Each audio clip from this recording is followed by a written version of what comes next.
Olá, eu sou a professora Dacilane Martins e hoje nós vamos começar a estudar métodos de separação de misturas. Eu dividi esse conteúdo em duas partes porque é um conteúdo extenso e é muito recorrente nas provas do Enem. Então, para facilitar a compreensão desse conteúdo por vocês, eu subdividi ele em duas partes. Na verdade, a divisão foi feita de acordo com a classificação das misturas. As misturas podem ser classificadas em homogêneas e heterogêneas. As heterogêneas são aquelas que visualmente eu enxergo duas ou mais fases. As homogêneas, eu só enxergo uma fase. E eu ainda subdividi cada uma dessas misturas homogêneas e heterogêneas de acordo com o estado físico de seus componentes, para facilitar ainda mais a compreensão de vocês. Nós hoje vamos começar a estudar os métodos de separação das misturas heterogêneas. E nesse caso, nesse primeiro caso, de sólido mais sólido. E aí eu coloquei, para a gente começar, os métodos que a gente encontra no nosso cotidiano. O primeiro aí, a catação. E aí, no exemplo, eu botei um exemplo bem fácil para vocês, que eu tenho certeza que vocês já viram, já fizeram em casa, que é a catação de feijão, que no cotidiano a gente utiliza as mãos. Porém, no laboratório, eu não faço esse processo manualmente.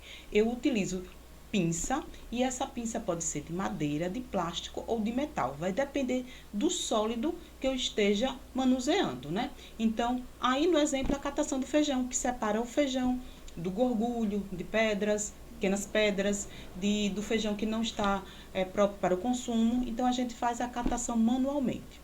Na sequência, aí eu tenho a levigação.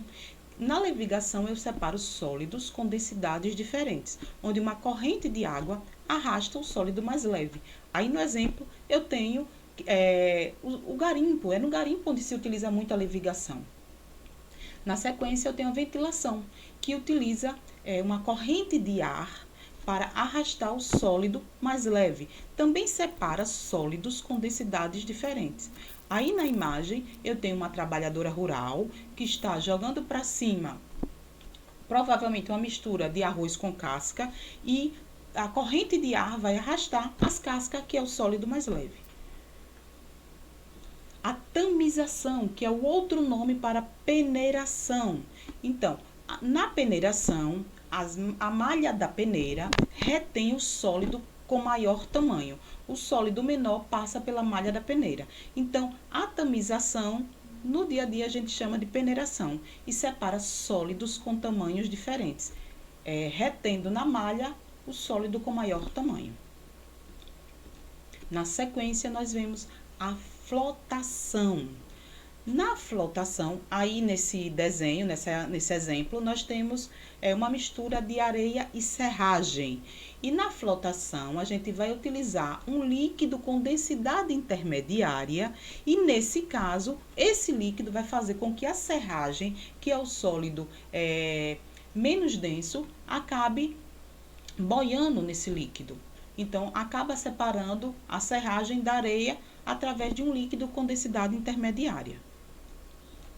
A seguir, nós temos a separação magnética. Na separação magnética, a gente utiliza um ímã que vai atrair os metais ferrosos. Nesse caso aí, eu tenho sal sendo separado de pequenos pregos por um pequeno ímã. Mas se eu pensar nessa separação de mistura em tamanho maior, e aí eu tenho o método que é utilizado para separar em grande porte, né, com um ímã gigantesco sendo levantado por um guindaste, que está acontecendo em um ferro velho, para separar os metais, geralmente de vidro, de plásticos, de borracha, que estão ali tudo junto, né, nesse amontoado, que geralmente acontece, nesse caso aí, nesse ferro velho, né? Dissolução fracionada. Na dissolução fracionada, aí no exemplo eu coloquei areia e sal, eu vou utilizar um líquido que vai dissolver apenas um dos sólidos. Nesse caso, eu utilizei a água, que vai dissolver apenas o sal. E na última imagem aí, nesse último recipiente, eu já tenho o sal dissolvido na água, separado da areia. Vamos agora para a separação de sólido mais líquido em misturas heterogêneas ainda. Então, nossa primeira imagem é a filtração.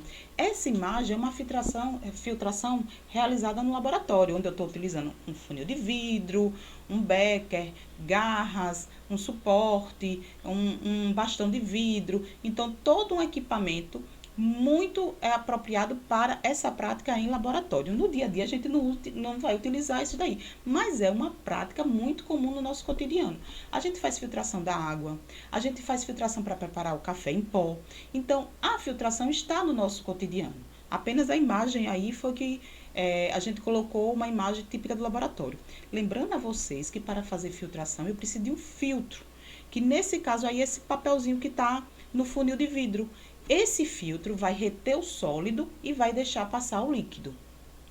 Na sequência, eu tenho a decantação. E na imagem, eu tenho um exemplo da separação de água barrenta. Então, a água barrenta, quando eu coloco em repouso, que é típico da decantação, pegar a mistura e colocar em repouso, o barro, nesse caso aí da água barrenta, né, pela ação da gravidade, vai se depositando no fundo do recipiente com o passar do tempo.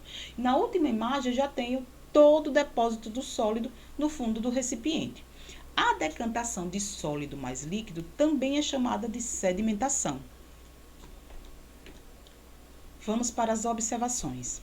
A primeira observação que eu tenho aí é enquanto a filtração no preparo do café. Durante o preparo do café em pó, que nessa imagem aí eu estou utilizando um filtro de pano, a água que vai em cima passar pelo filtro é uma água que não tem sabor, ela é incolor e também não tem cheiro. Porém, quando passa pelo filtro, ela já cai ali na xícara com a cor do café, o sabor do café e o aroma do café. Ou seja, além da filtração, houve também a extração das propriedades organolépticas do café. O que são propriedades organolépticas? São aquelas que aguçam os nossos órgãos dos sentidos, certo? Que nesse caso aí foi a cor, o cheiro e o sabor do café. Na sequência, nós temos a filtração a vácuo. A filtração a vácuo é um método para acelerar a filtração comum. A filtração comum, que porventura possa durar 1 semana, 2 semanas, eu posso acelerar ela em alguns segundos utilizando uma aparelhagem específica. Para a filtração a vácuo, eu vou precisar de um Kitasato, um funil de Buchner e uma trompa d'água. Funil de Buchner é esse aparelho que está aí de louça. Notem que ele é cheio de poros. Antes desse poro, eu coloco o filtro ali em cima e aí eu passo a mistura, ligo a torneira que vai estar junto com a trompa d'água, que rapidamente puxa toda a mistura e faz a filtração. Em resumo, a filtração a vácuo acelera a filtração comum, porém, eu preciso dessa aparelhagem específica. E a última observação é a centrifugação, que é a aceleração da decantação. E aí, na minha imagem, eu tenho uma máquina centrífuga, que é muito utilizada para separar as partes do sangue. Vejam que aí na imagem o sangue está separado, a parte líquida dele da parte sólida.